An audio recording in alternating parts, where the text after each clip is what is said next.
Hello friends, Jai Hind. Now we are talking about Pakistan. What was the Pakistan and how it has been separated from India. Pakistan का जो idea है ना, ये शुरू होता है कहाँ से? सबसे पहले हम बात करें तो 1875 में अलीगढ़ मूवमेंट से।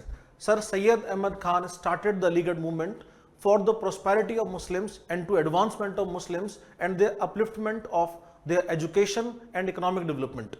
तो उन्होंने ये सब कुछ शुरू किया, लेकिन ये कन्वर्ट होता है फाइनली 1906 में जाके मुस्लिम लीग में। मुस्लिम लीग बनता है to protest the Swadeshi movement and to protest the partition of Bengal. तो ये इन सब के लिए बना। फाइनली 1906 में मुस्लिम लीग जो था उसने डिमांड शुरू किया मुस्लिम्स के लिए कुछ इस तरह की चीजों को जिससे कि वो ज्यादा बेनिफिट्स ब्रिटिश गवर्नमेंट से उठा सकें। And British government was following the policy of divide and rule. 1909 में ब्रिटिश गवर्नमेंट लेकर के आती है एक इंडियन काउंसिल एक्ट, जिसमें वो देते हैं ब्रिटिशर्स मुस्लिम्स को, है ना, सेपरेट इलेक्टोरेट और द कम्युनल इलेक्टोरेट, जिसमें केवल मुस्लिम्स ही वोट देंगे और मुस्लिम्स ही वोट देंगे, मुस्लिम्स ही वोट देंगे और वही इलेक्शन लड़ेंगे। ये आ गया। अब इसके बाद ये कहानी और आगे बढ़ती है। मुस्लिम अपीजमेंट की जो पॉलिसीज थी ब्रिटिश गवर्नमेंट की, दूसरा वो डिवाइड एंड रूल वाली पॉलिसी, इन दोनों को आगे बढ़ाते हैं। 1916 का लखनऊ पैक्ट जो है, जो कांग्रेस और मुस्लिम लीग के बीच में हुआ, वो एक और डिवाइड लेकर के आता है, यह मुस्लिम अपीजमेंट को बढ़ाता है। 1933 में जब राउंड टेबल कॉन्फ्रेंस चल रही थी ब्रिटेन में, उस समय एक कैम्ब्रिज का स्टूडेंट था जिसका नाम था चौधरी रहमत अली। चौधरी रहमत अली ने एक पैम्पलेट जारी किया जिसका नाम था नाउ एंड नेवर, और उस पैम्पलेट में वो एक टर्म देता है Pakistan.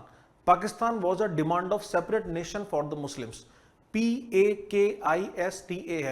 It was an initials of some geographical areas of India, that was Punjab, second was Afghanistan or Northwest Frontier Province, third was K for Kashmir, fourth was SI for Sindh and TAN for Balochistan.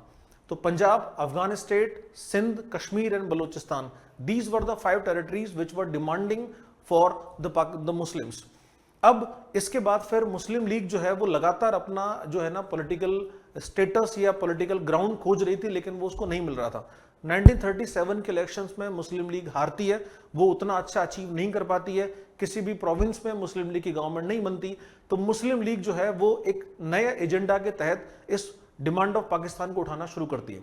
On 23 March 1940 in Lahore assembly of Muslim League, Mohammad Ali Jinnah, the prominent leader of Muslim League, demanded for a separate nation of Muslims. वो ये कहते हैं कि there are 2 cultures, Hindu and Muslims are separate cultures and a separate culture needs a separate nation. इस theory पे पाकिस्तान की demand होना शुरू होती है और 23 मार्च को मुस्लिम लीग स्टार्ट करता है as a celebrating a Pakistan day. फिर वो और आगे कहानी बढ़ी। इसमें मुस्लिम लीग एक ही एजेंडा फंसा रहता है कि उनको हर तरह से पाकिस्तान चाहिए, उसके अलावा कुछ नहीं चाहिए। फिर इसके बाद 1942 में क्रिप्स मिशन फेल हुआ क्योंकि पाकिस्तान की डिमांड उन्होंने नहीं मानी थी, मुस्लिम लीग ने क्रिप्स प्रपोजल को नहीं माना।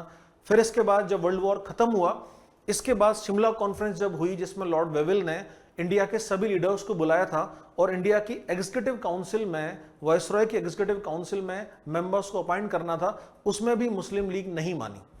फिर इसके बाद मुस्लिम लीग अड़ी रही हर तरह से कि उसको पाकिस्तान ही चाहिए और इसके अलावा कुछ नहीं चाहिए। 16 अगस्त 1946 को जो है ना मुस्लिम लीग ने सेलिब्रेट किया direct action day for the direct demand of Pakistan. उसमें बहुत सारे नॉन मुस्लिम्स को मारा गया। फाइनली कॉन्स्टिट्यूएंट असेंबली में भी नॉन कोऑपरेशन की पॉलिसी अपनाई, वो किसी भी मीटिंग्स में पार्टिसिपेट नहीं कर रहे थे। और फिर जब माउंटबेटन प्लान आया ऑन 3 जून 1947, तो माउंटबेटन ने ये डिवाइड एंड रूल पॉलिसी जो थी इसको फॉलो किया और पाकिस्तान की डिमांड को एक्सेप्ट कर लिया। On 14th August 1947, Pakistan was formed as a dominant status। तो डोमिनेंट स्टेटस के तौर पर पाकिस्तान बनता है ऑन 14th अगस्त, और इसी के साथ इंडिया का पार्टीशन और इंडिपेंडेंट हुआ। Thank you.